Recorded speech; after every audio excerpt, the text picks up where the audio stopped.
There are layers in the blood vessel, if you remember, and the internal layer is called as intima. Okay. I can say that to you. Mama, sorry, it is not innovative. Yes, intima is not innervated, so it is insensitive. Getting the idea? And another thing you should remember that whenever you are giving some IV, at that time when we talk about hemolysis, that is also an effect of allergy. Okay, hemolysis can also take place as a result of allergy. So, and this portion, it will go beyond control. It can go beyond your control. And another disadvantage is that if we are talking about those necrosis, you remember?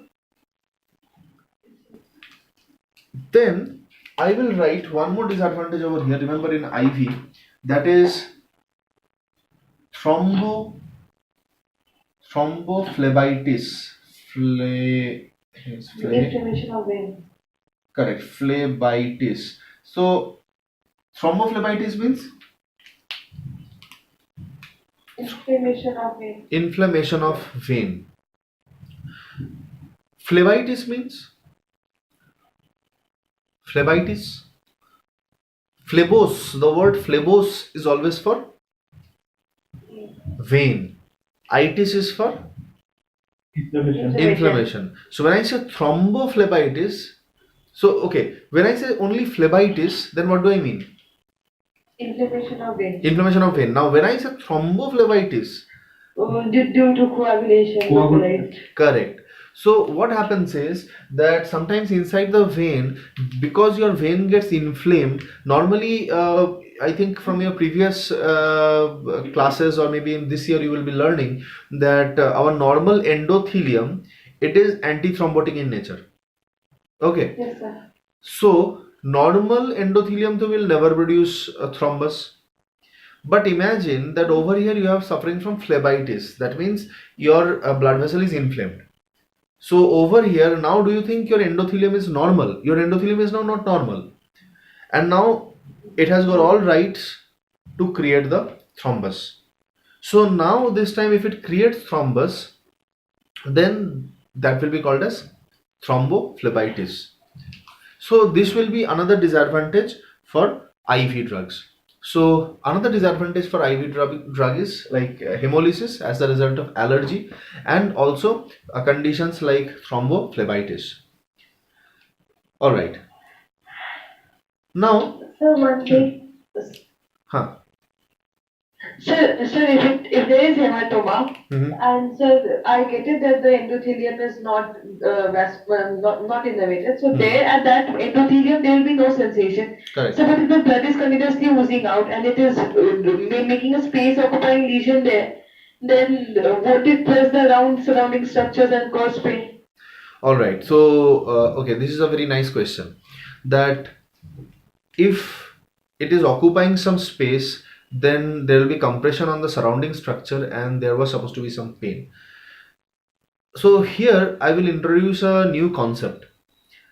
Actually what happens whenever you do any cadaver dissection, whenever you are cutting through the tissue layers, you pass through the skin, subcutaneous layer, then you enter into the fascia, you were moving through the muscles. Did you see any empty space, vacant space present over there? Did you see any empty or vacant space over there? I don't think so. No. No, it was not present. Many times it was so tight that you had to do some blunt dissection over there. Something maybe at the back of the handle of the scalpel. So there is apparently no space. But what you see is basically a lie. Why? Because whenever you are giving some injection, somewhere it is going. Some part of the body, this injected material is going. That means what we can understand that anatomically speaking there is no such space present over there, but when you inject something it can create a space for itself. So always remember there is a concept in anatomy, not a concept, it's like a topic in anatomy which is called as potential spaces. So potential space means this is the space where which is not actually existing, but it has got the capability, it has the potential to create a space over there. So if you have got a hematoma in any part of the body which has this space present over there, then it really is not going to create any sort of pain and compression on the surrounding area. But once again, it is true that by chance, if it creates some hematoma in such portion of the body which has got no such space. So like anterior compartment of thigh. You can say so. So if there is no such space present over there, then there will be pain. Okay. So always remember that this potential space matters over here. Another thing is that hematoma is not solid. It is like whenever you get a swelling in your body, whenever you do history taking or whenever you start learning the general medicine, you will see that whenever we check any swelling, one method or one such point that we think on or that we look upon, that is whether the swelling is firm, whether the swelling is hard, or whether the swelling is fluctuant. Now normally a hematoma is fluctuant, it will fluctuate. Okay, whenever you dip it, it will be like, like a soft ball, it will be like that. So over here it is not such a solid substance to exert pressure on. Getting the idea? Okay. So this is the basic funda related to that hematoma. Right. So, and as far as this intramuscular is concerned, you people said that you can give depot preparation. So can you give an example of such a drug or such a vehicle? Vehicle means there is a drug which you keep it in a vehicle and that will stay over here. That is, one such vehicle is the name is polyethylene glycol. Okay, polyethylene glycol. It's not Patiala peg. It is polyethylene glycol.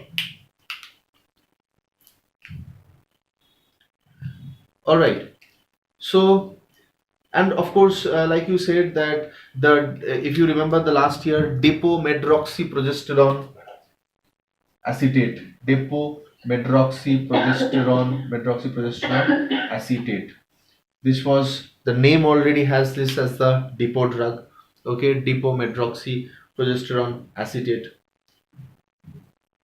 Okay, then have you ever heard of something called as haloperidol? Haloperidol. Sir, it is used against dopamine. Okay, so where can we use it? It is used as a antipsychotic drug. Okay, haloperidol is used as a antipsychotic drug. So we mostly inject it in all these drugs in the large muscles. Like number one, we inject it in deltoid, triceps, gluteus maximus, rectus femoris, because they are large, they have less sensory nerve, and they are more vascular. Okay, deltoid, triceps, gluteus maximus, and rectus femoris. Sir आपने जो तीनटा drug बोल रहे हैं ये तीनटे की vehicle नाम की drug? No, these are drugs. Vehicle, only one example I am giving you, one vehicle name, that is PEG, polyethylene glycol.